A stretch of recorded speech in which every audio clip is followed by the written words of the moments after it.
Guys will talk about some don'ts of read aloud कि क्या चीजें हैं जो आपको बिल्कुल नहीं करनी। फर्स्ट ऑफ ऑल गाइस, जब हम रीड अलाउड करते हैं you don't need to speak too much fast. अभी मैंने बोला आपको बहुत ज्यादा फास्ट बोलने की भी जरूरत नहीं है, क्योंकि जितना फास्ट बोलोगे आपके वर्ड्स ओवरलैप होते हैं, चाहे आपने बोले भी हैं अपनी तरफ से, क्योंकि गाइस टेक्नोलॉजी है, कंप्यूटर है। कई बार क्या रहता है कि जब हम वन ऑन वन कन्वर्सेशन कर रहे होते हैं तो अगले बंदे को समझ आ जाता है व्हाट वी ट्राई टू से। But if we rely on the technology, if we rely on some kind of AI, so उसमें कहीं ना कहीं हमारी वो रिकॉर्डिंग्स नहीं हो पाती। तो this is a thing that you must avoid. Don't speak too fast और इवन टू स्लो, क्योंकि जब हम ज्यादा फास्ट बोलने लग जाते हैं हमारे वर्ड्स ओवरलैप कर जाते हैं, और कई बार तो क्लैप्स ही कर जाता है, या कई बार हम स्किप कर जाते हैं वो वर्ड को फटाफट बोलते हुए। तो वो कहीं ना कहीं चीजों को हमें अवॉइड रखना है। Just be natural, be stable with your tone, कि ना वो ज्यादा स्लो लगे ना वो ज्यादा फास्ट लगे। बस इतना आपको ध्यान रखना है कि आपका वर्ड इतना क्लियर होना चाहिए कि आपका एक एक वर्ड कंप्यूटर को इजिली पिकअप हो रहा हो। So this is the one thing that you need to avoid. Next guys, don't skip the punctuation. Yes, कईयों को लग रहा होगा मैम इसमें पंक्चुएशन क्या स्किप करना है। Guys as we all know, reading जब हम करते हैं, जब उनमें पंक्चुएशन आ जाती हैं, where to put the full stop, comma आ जाता है, तो हमें रुकना पड़ता है वहां पे, उसको किसी और टोन में बोलना होता है। तो कहीं ना कहीं बच्चों को लगता है कि शायद ये नॉर्मल है, ये कौन सा राइटिंग का पार्ट है जो हमें कॉमा फुल स्टॉप का ध्यान रखना है।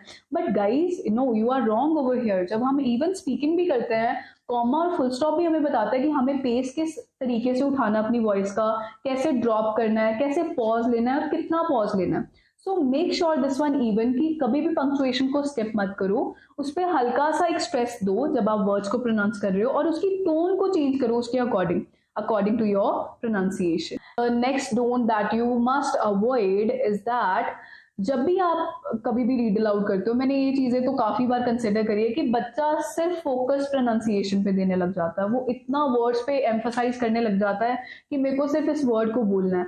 बट गाइज इसको ध्यान में रखते हुए जब आप प्रोनाउंसिएशन को पे वर्क करते हो तो आप अपना फ्लुएंसी और कंटेंट कहीं ना कहीं गिरा रहे होते हो। फ्लुएंसी तो डेफिनेटली आपकी गिरती है, क्योंकि हमारा ध्यान ही वर्ड्स की तरफ होता है कि ये वर्ड मैं सही बोलूं, और उस वर्ड को तो आप रुक के भी बोलते हो और आपका फ्लुएंसी भी जाता है, और कई बार वो सही भी नहीं बोला जाता, और इतने में आपका टाइम भी जा रहा होता है।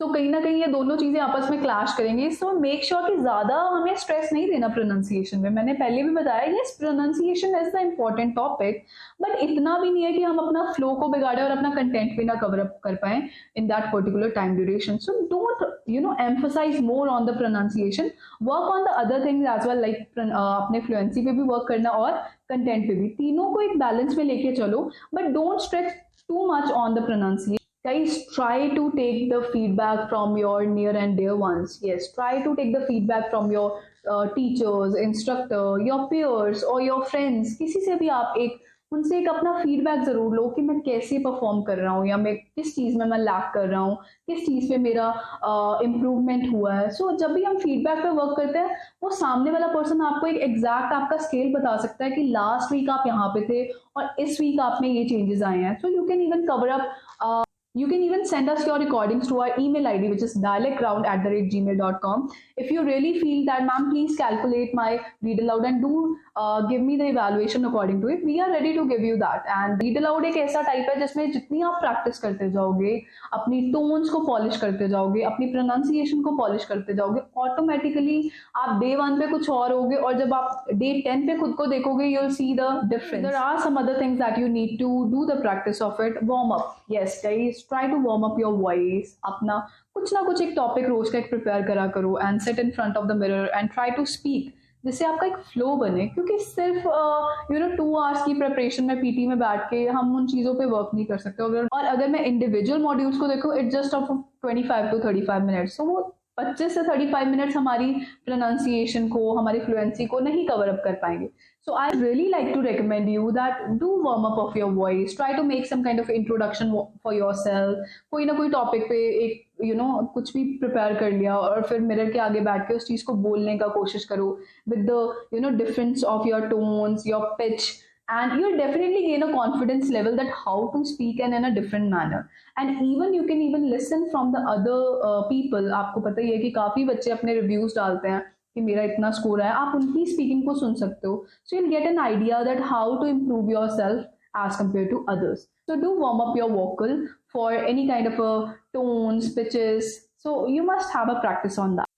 Guys, there are many other things with which you can do the practice. Read the books, read the novels, try to read the newspaper. जितना आप पढ़ोगे, अकेले बैठ के पढ़ो, किसी के सामने पढ़ लो, आपका एक कॉन्फिडेंस लेवल बनेगा उस चीज़ का, आपकी रीडिंग एबिलिटी बढ़ेगी. This is the one thing guys that we are lack of, और जिसके कारण हमें लगता है कि शायद ये भी चीज़ डिफिकल्ट है टू परफॉर्म रीड अलाउड, क्योंकि हमारी रीडिंग स्किल नहीं है, हम रीड नहीं करते इतना. बट जितना आप अपनी हैबिट बनाते जाओगे while performing, reading the newspaper, articles पढ़ना शुरू कर दो.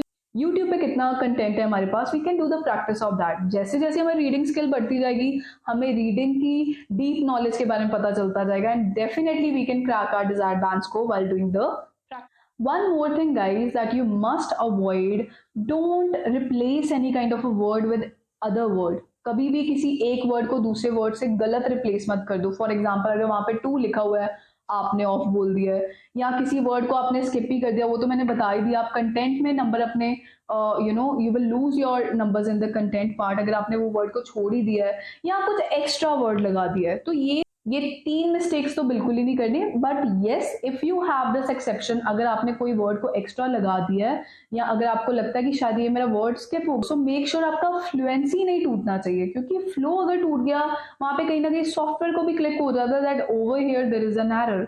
सो you must keep in this mind कि वैसे तो ये 3 गलतियां करनी नहीं है, but if you really think like ये हो गया, so be in a flow and just give your best in that read aloud. At the last guys, जब आपको पता चल गया है कि अभी मेरी टाइमिंग बस स्टार्ट होने वाली है, just directly try to speak your read aloud as soon as possible, क्योंकि मैंने अभी बताया दैट विद इन 3 सेकेंड्स आपको बोलना है, with the confidence level, with the great pitch, with the great tone, क्योंकि it's all about the play of your voice. जितना आप कॉन्फिडेंस लेवल से बात करोगे, डेफिनेटली उतनी आपकी पिच अच्छी जाएगी, आपका प्रोनाउंसिएशन अच्छा जाएगा, you will be in a flow and you will also cover up the content.